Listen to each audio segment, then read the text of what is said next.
പിന്നെ മറ്റൊരു കാര്യം ഈ തെരഞ്ഞെടുപ്പ് ഫലവുമായി ബന്ധപ്പെട്ട് അനുജ ക്രിസ്റ്റീന, എനിക്ക് തോന്നുന്നത് ചില പാർട്ടികൾ ഇനി നിയമസഭയിൽ ഉണ്ടാകില്ല എന്നുള്ളതാണ്. അത് കഴിഞ്ഞ നിയമസഭാ തെരഞ്ഞെടുപ്പിലൊക്കെ കേരള കോൺഗ്രസ് മാണി വിഭാഗം എത്രയോ കാലമായിട്ട് നിയമസഭയിൽ ഉണ്ടായിരുന്നതാണ്. ഇപ്പോൾ സംപൂജ്യരായി അവർ മാറിയിരിക്കുകയാണ്. ഒറ്റയാളെപ്പോലും വിജയിപ്പിക്കാൻ കേരള കോൺഗ്രസ് മാണി വിഭാഗത്തിന് കഴിഞ്ഞിട്ടില്ല. അവരുടെ മന്ത്രി റോഷി അഗസ്റ്റിൻ ഇടുക്കിയിൽ പരാജയപ്പെട്ടു, ജോസ് കെ മാണി പാലയിൽ പരാജയപ്പെട്ടു. അങ്ങനെ അവരുടെ സിറ്റിംഗ് MLA-മാർ ആ മണ്ഡലങ്ങളിലൊക്കെ പരാജയപ്പെടുകയും ചെയ്തു. കോവൂർ കുഞ്ഞുമോൻ, നേരത്തെ അനുജ പറഞ്ഞതാണല്ലോ, 25 വർഷമായി കുന്നത്തൂർ മണ്ഡലത്തെ പ്രതിനിധീകരിക്കുന്ന കോവൂർ കുഞ്ഞുമോനും അദ്ദേഹത്തിന്റെ മാർക്സിസ്റ്റ് RSP ലെനിനിസ്റ്റ് എന്ന് പറയുന്ന പാർട്ടിയും ഇനി ഈ നിയമസഭയിൽ ഉണ്ടാകില്ല. പക്ഷേ ബന്ധുവാണ് ഉല്ലാസ് കോവൂർ. അതെ, അദ്ദേഹത്തിന്റെ അടുത്ത ബന്ധുവാണ് ഉല്ലാസ് കോവൂർ. നാടൻപാട്ട് കലാകാരനൊക്കെ, നമ്മുടെ ടെലിവിഷൻ പ്രവർത്തകനായിരുന്നു. അപ്പോൾ ആ നിലയിലൊക്കെ ഉല്ലാസ് കോവൂരിനെ സംബന്ധിച്ച് കഴിഞ്ഞ 5 വർഷക്കാലം അദ്ദേഹം മണ്ഡലത്തിൽ തന്നെ നിറഞ്ഞു നിൽക്കുകയായിരുന്നു.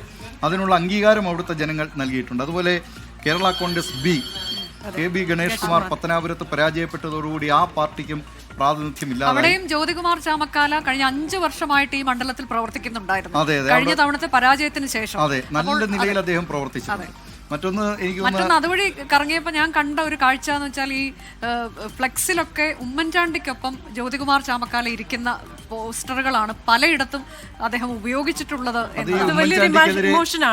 ഉമ്മൻചാണ്ടിക്കെതിരെ ഗണേഷ് കുമാർ എന്തോ മോശം പരാമർശം നടത്തി എന്നുള്ള ഒരു ആരോപണം ഉണ്ടായിരുന്നു. പിന്നെ നേരത്തെ മുതലുള്ള ചില കത്ത് വിവാദം എന്നൊക്കെ പറഞ്ഞുള്ള കാര്യങ്ങളൊക്കെ വോട്ടർമാരെ ഓർമ്മിപ്പിക്കുക എന്നുള്ളതാണ്. ഒപ്പം മറിയാവുമ്മൻ അവിടെ വന്ന് പ്രചാരണവും നടത്തി. അതെ, മറിയാവുമ്മൻ ആദ്യം എത്തുന്നത് പത്തനാപുരം മണ്ഡലത്തിലായിരുന്നു ആ പ്രചാരണത്തിനെത്തിയത്.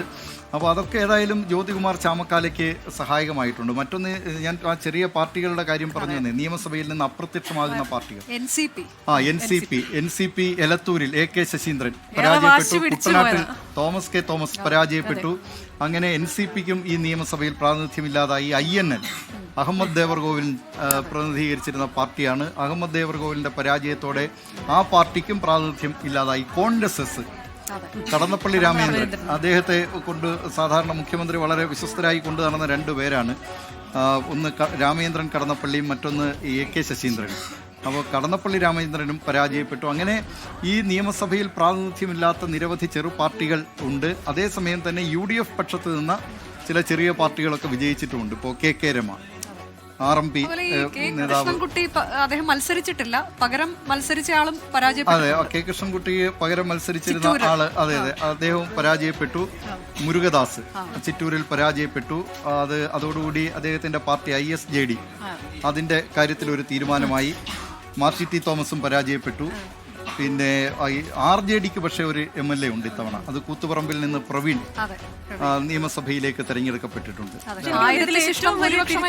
കേരള കോൺഗ്രസ് എമ്മിന് തന്നെയായിരിക്കും. കാരണം അവര് ഒരു കേരള രാഷ്ട്രീയത്തിൽ എപ്പോഴും ഒരു നിർണായക ശക്തിയായി ഭരണത്തെ തന്നെ നിർണ്ണയിക്കുന്ന ആൾക്കാരായി ഒക്കെ വന്നതിന് ശേഷമുള്ള ആ ഒരു തിരിച്ചടി എന്ന് പറയുന്നത്. ക്രിസ്റ്റീന, ഇനിയിപ്പോ വരാൻ പോകുന്ന ദിവസങ്ങളിൽ ഒരുപക്ഷെ വലിയ കാറും ബോളും പൊട്ടിത്തെറിയും ഒക്കെ ഉണ്ടാകാൻ പോകുന്നത് കേരള കോൺഗ്രസിന്റെ മാണി വിഭാഗത്തിലായിരിക്കുമെന്ന കാര്യത്തിലും തർക്കമില്ല. അതെ, പിളർപ്പുണ്ടാകാനുള്ള സാധ്യതയുണ്ട്. ജോസ് കെ മാണിക്ക് ഇനി ആ പദവിയിൽ തുടരാൻ കഴിയുമോ എന്നുള്ള കാര്യമുണ്ട്. ഇതിൽ നിന്ന് തന്നെ പല നേതാക്കളും ഇപ്പൊ തന്നെ ഇതിൽ കേരള കോൺഗ്രസിൽ സീറ്റ് ലഭിക്കാത്ത പല നേതാക്കളുണ്ട്, അസംതൃപ്തരായവർ.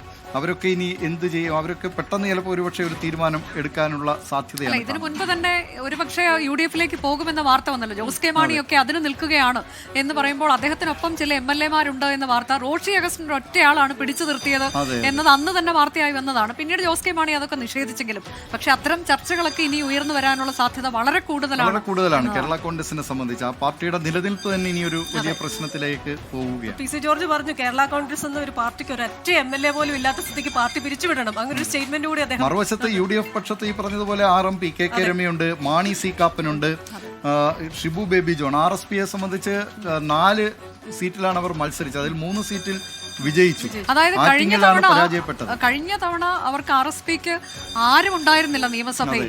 ഇത്തവണത്തെ എന്ന രീതിയിലായിരുന്നു. 2016 മുതലേ ആളില്ല. 10 വർഷമായിട്ട് ഈ സംസ്ഥാന നിയമസഭയിൽ പ്രാതിനിധ്യമില്ലാതിരുന്ന പാർട്ടിയാണ് RSP. ഇത്തവണ 3 സീറ്റിൽ RSP വിജയിച്ചിരിക്കുകയാണ്. അത് ഷിബു ബേബി ജോൺ, ഇരവിപുരത്ത് അവരുടെ വിഷ്ണുമോഹൻ എന്ന് പറയുന്ന സ്ഥാനാർത്ഥി ജയിച്ചിട്ടുണ്ട്. കുന്നത്തൂരിൽ ഉല്ലാസ് കോവൂർ ജയിച്ചിട്ടുണ്ട്. അങ്ങനെ RSPയെ സംബന്ധിച്ചും ഇത്തവണ വീണ്ടും നിയമസഭയിലേക്ക് പ്രാതിനിധ്യം ഉണ്ടായിരിക്കുകയാണ്. ഏതായാലും ഇങ്ങനെ പ്രാതിനിധ്യം ഇല്ലാതെ പോകുന്ന കുറച്ച് പാർട്ടികളുണ്ട്.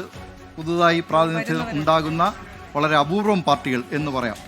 ഈ പ്രാതിനിധ്യമില്ലാത്ത ചെറുകക്ഷികളാണ് കൂടുതൽ പേരും എന്നുള്ളത് ഒരു പ്രത്യേകതയാണ്. മണലൂരില് സി രവീന്ദ്രനാഥിന്റെ ജയം വളരെ ഒന്ന് കടന്നുകൂടുമായിരുന്നു. 126 വോട്ടുകൾക്കാണ് രവീന്ദ്രനാഥ് നേടിയത്.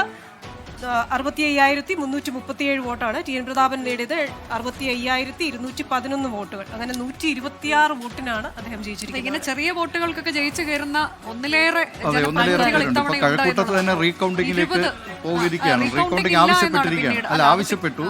പക്ഷേ അത് പിന്നീട് റീകൗണ്ടിങ് വേണ്ട എന്ന തീരുമാനത്തിലേക്ക് എത്തിയിരിക്കാം. അപ്പോൾ ആ നിലയിൽ നോക്കുകയാണെങ്കിൽ വലിയ ഭൂരിപക്ഷം ഉണ്ടായിട്ടുള്ള, നമ്മളിത് നേരത്തെ പറഞ്ഞതുപോലെ അത് ഏതാണ്ട് 85,000 കടന്നു എന്നാണ് തോന്നുന്നത് ഇപ്പോൾ കുഞ്ഞാലിക്കുട്ടിയുടെ ഭൂരിപക്ഷം. നേരത്തെ നമ്മൾ നോക്കുമ്പോൾ 80,000-നൊക്കെ അടുത്തായത്. അത് ഒരു ചരിത്ര ഭൂരിപക്ഷമാണ്. ആ ഭൂരിപക്ഷം PK കുഞ്ഞാലിക്കുട്ടിക്ക് നൽകുന്ന ചില പ്രാമുഖ്യമുണ്ട്. നിയമസഭയിൽ വരുമ്പോൾ അദ്ദേഹത്തിന് തലയെടുപ്പോട് കൂടി അവിടെ ഇരിക്കാം.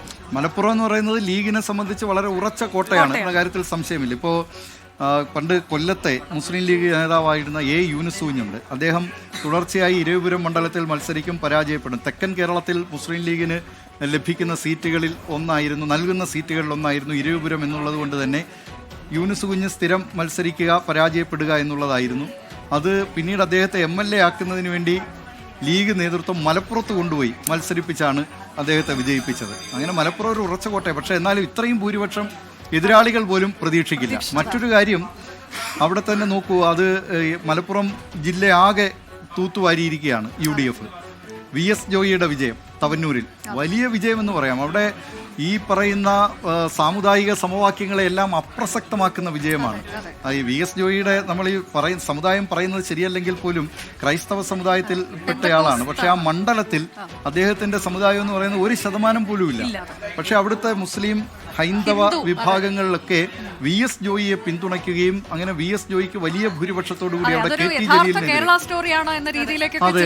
ആ നിലയിലൊക്കെയുള്ള ഒരു വലിയൊരു വിജയം മലപ്പുറത്ത് UDFനെ സംബന്ധിച്ചുണ്ടായിട്ടുണ്ട്. അതിന്റെ ഒരു ക്ലെയിം മന്ത്രിസഭാ രൂപീകരണത്തിലൊക്കെ മുസ്ലിം ലീഗിന് സ്വാഭാവികമായും അവകാശപ്പെടാനുള്ള അവർക്ക് അതിനുള്ള ഒരു സാധ്യതയുമുണ്ട്. വേണമെങ്കിൽ ഒരു ഉപമുഖ്യമന്ത്രി അതെ, വേണമെങ്കിൽ ഒരു ഉപമുഖ്യമന്ത്രി പദം എന്തായാലും ആവശ്യപ്പെടാം. പക്ഷെ അത് ഏത് തരത്തിലായിരിക്കും ഇനിയിപ്പോൾ?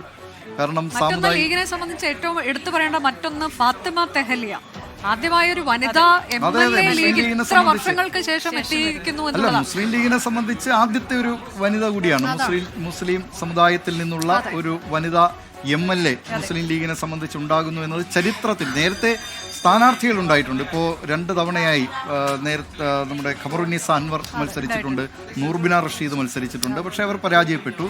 ഇപ്പോഴിതാ ഫാത്തിമ തഹലിയിലൂടെ ഈ പേരാമ്പ്രയിൽ ഫാത്തിമ തെഹലിയെ കൊണ്ട് നിർത്തുമ്പോൾ ഉയർന്ന ഏറ്റവും വലിയ വിമർശനം ഇത് പരാജയപ്പെടാൻ വേണ്ടി ഒരു സീറ്റ് വഴിപാടിന് കൊടുത്തു TP രാമകൃഷ്ണനെ പോലുള്ള ഒരു നേതാവിനെതിരെ. പക്ഷേ ഫാത്തിമ തഹലി അവിടെ വിജയിച്ചിരിക്കുകയാണ്. TP രാമകൃഷ്ണനെ ഇടതുമുന്നണി കൺവീനറെ പരാജയപ്പെടുത്തിക്കൊണ്ടാണ് TP രാമകൃഷ്ണൻ ഫാത്തിമ തഹലി. അതെ, മന്ത്രിയാകുന്നതിന് ഇഷ്ടം പോലെ ആളുകൾ മുസ്ലിം ലീഗിലുണ്ട്. അതുകൊണ്ട് ഫാത്തിമ തഹലിയുടെ സാധ്യത എത്രത്തോളം ഉണ്ടെന്ന് സാധ്യത വളരെ കുറവായിരിക്കും. കാരണം പരിചയസമ്പന്നരായ നിരവധി നേതാക്കൾ മുസ്ലിം ലീഗിൽ ഉണ്ട്. അവർക്ക് ഒരുപക്ഷെ 4 മന്ത്രിസ്ഥാനങ്ങൾ കൂടിപ്പോയാൽ ഒരു 5ാം മന്ത്രിസ്ഥാനം എന്നുള്ളതാണ്. 5ാം മന്ത്രിസ്ഥാനം നേരത്തെയും ചർച്ചകൾ പണ്ട് നടന്നിട്ടുള്ളതാണല്ലോ ഉമ്മൻചാണ്ടി സർക്കാർ. അല്ലാതെ അപ്പൊ അത്രയും അതിൽ കൂടുതൽ പരിചയസമ്പന്നരായ നേതാക്കളുടെ ഒരു വലിയ നിര തന്നെ മുസ്ലിം ലീഗിലുണ്ട്.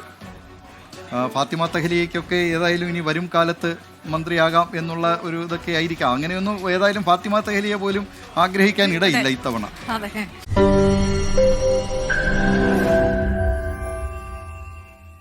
ലോകത്തെവിടെയായാലും ഏത് സമയത്തും 24 വാർത്തകളും ഓഗ്മെന്റഡ് റിയാലിറ്റി പാക്കേജുകളും എക്സ്പ്ലെയിനറുകളും വിശദമായി കാണാൻ ഞങ്ങളുടെ YouTube ചാനൽ നിങ്ങൾക്ക് സബ്സ്ക്രൈബ് ചെയ്യാം.